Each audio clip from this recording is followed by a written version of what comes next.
Hi friends, it's your buddy Matt, the Global Ergonomist, and here to share with you how simple PVC and plumbing tools can be something very helpful for not only bringing someone back from an injury, but also for having them keep from getting injured in the first place, especially in the work setting.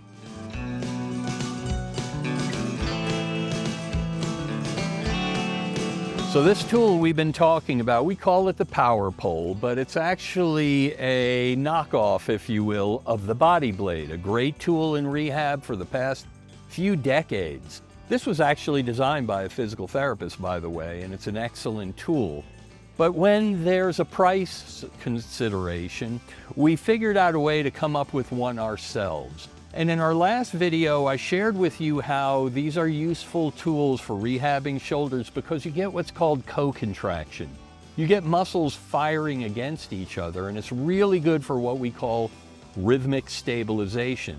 So the last time I showed you some static exercises like I'm doing now, where all you do bilaterally with both hands is hold this thing in place.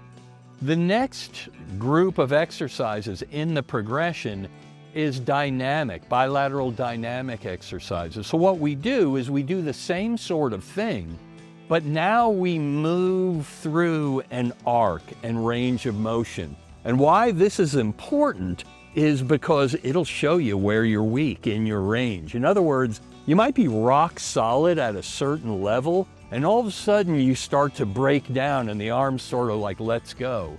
That's a really good way to target where you need more work. So when you find a weak spot in that arc of movement, you can say, hey, we need to work on this a little bit further.